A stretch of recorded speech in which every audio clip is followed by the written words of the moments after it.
Makeover natin siya dyan. Meron na tayong makeover at meron na DIY na salamin. Kaya ayan, aesthetic. Diba? DIY nila ako ng salamin na parang kahoy siya style.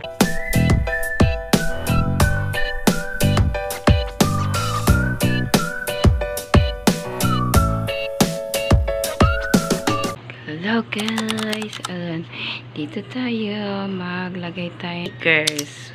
Ayan, ganito niya lang style niya guys. Ayan, ganyan ang style niya. Ilalagay ko dito banda sa my father. Kaya ayan, makeover natin siya dyan. At pagagandahin natin. Diba? Siya latte. Meron na tayong makeover at meron na rin tayo upload. So, pwede natin mag-upload lagi guys kasi I'm okay na. So, kanina meron akong DIY na salamin. Kaya ayan, aesthetic. Diba? Team kahoy. And then, team puti. Char. Diba? Ang ganda na siya tingnan. Nag-DIY nila ako ng salamin na parang kahoy siya style, guys. Kaya, ayun. Diba? Nakuha ko naman ang gusto ko. Hi, guys. So, ngayon, ito yung lalagay natin doon sa may father banda. At saka, maglalagay na rin ako ng ganito siya, guys. Mga ganito. Alam ko, pwede ito sa bathroom, pwede dito kahit saan ilalagay. Kaya, lalagay ako ng decoration dyan. Hindi ko alam kung dito ko banda kasi dito ko ilalagay yung salamin. O, dito kasi ilalagay yung salamin. Tapos, meron ako ilalagay dyan. Parang ganito siya. Ayan, maglalagay tayo ng art dyan konti. At maganda naman siya tingnan. Tapos, isama ko na rin to para maganda siya at malinis siya tingnan, guys. So, yung mga ganito na wall bricks, stickers, yung ilalagay ko yung mga link nito sa baba kung gusto niyo ng ganito. Mag-order na kayo, guys. Mura lang siya at naka-free shipping siya. So, lalagay ko yung link sa baba at saka eto, dahil eto, ilang beses ako bumili nito. Super dikit niya ito, yung mga pandikit niya as in, at saka so, umorder ko sa kanito isa guys kasi nawala yung ganito ko at pasensya na sa may aso. So, ayun na nga.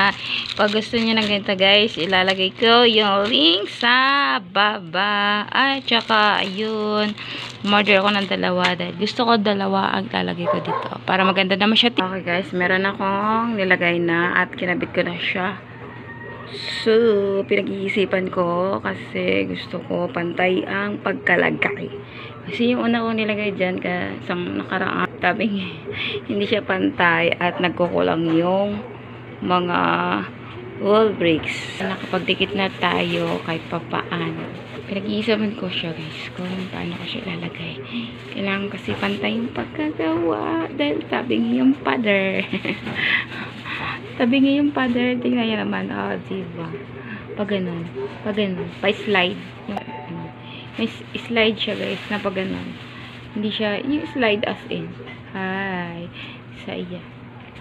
Kailangan pantay yung pagkalagay para at least maganda ang kalabasan niya. Kaya ayun. Ayan. Nakapagdikit na tayo.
tomorrow. Good morning, guys! guys.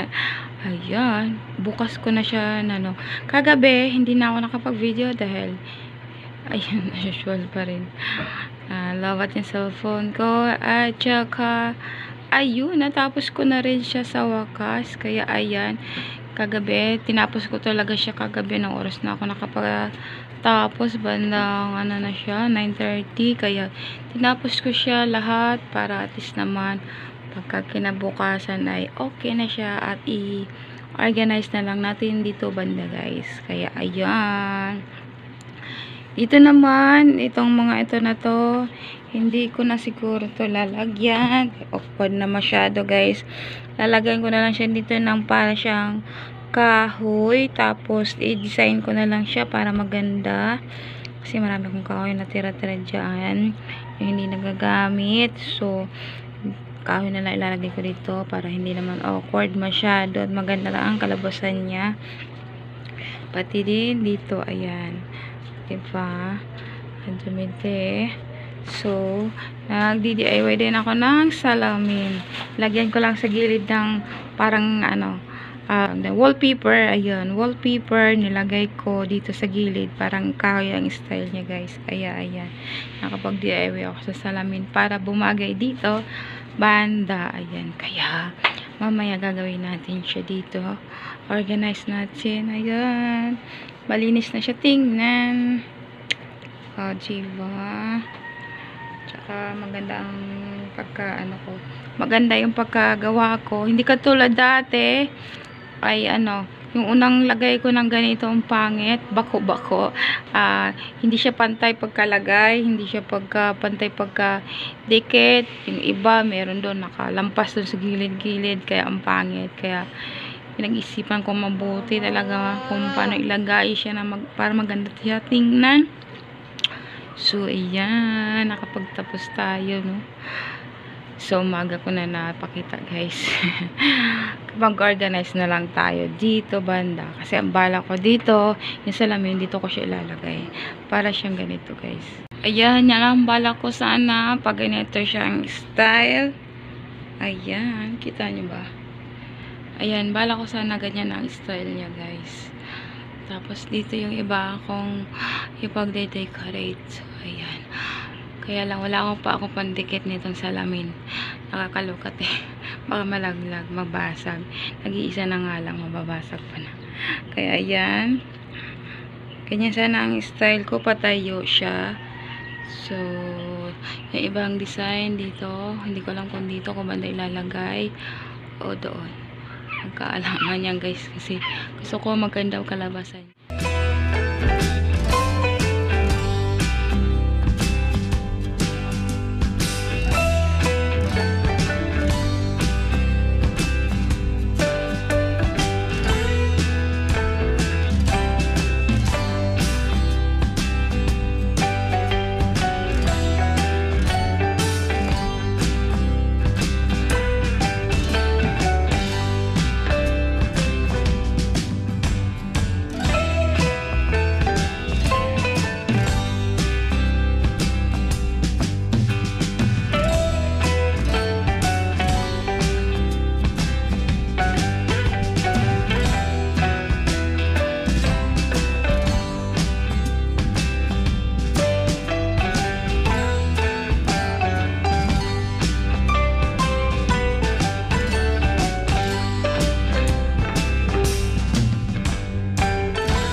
So, ayan. Natapos ko na rin siya.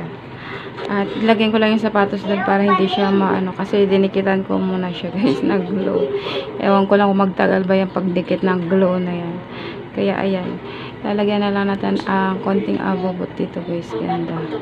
Oh, diba? Nice na siya te. Lalagyan na lang natin siya ng iba-ibang ano dyan na halaman. Mga ibang ano kasi. Gana kasi niya eh. Sa first ayan. Hindi lang to tabingin na to. Ano tabingin. Ben. Kayupi-yupi pa. Ayan. Tibay naman siya as in. Kaya ayan.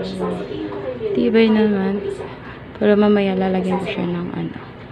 Ng iba dito. Flowers. Tapos mga picture frame. Ayan. Lalagay ko lang siya dito. Ito, dinikitan ko lang siya ng glue. Ewan ko sana magtagal siya dahil wala kasi akong normal nails na ano, pandikit. Kaya glue lang ang nilagay ko. Magkaalaman yan kung dumikit talaga sa as in. Kaya naglagay ako ng sapatos para hindi siya maano. Kaya ayan. Pero mamaya tatanggalin ko rin yan siya mamaya guys.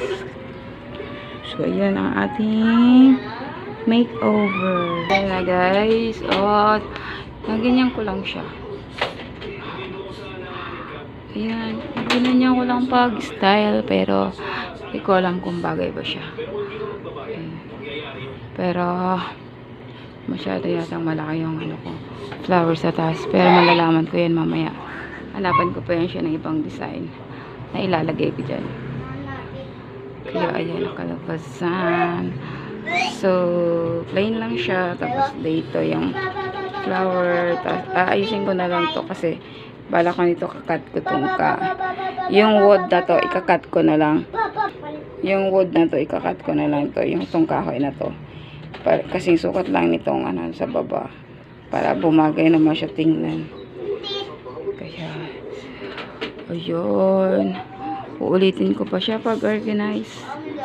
Para gumanda naman siya tingnan.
So, hanggang dito na lang aking video guys. Don't forget to like, subscribe, and comment down below guys. So, ipapakita ko na lang yung before and after, yung kaibahan niya. A few moments later.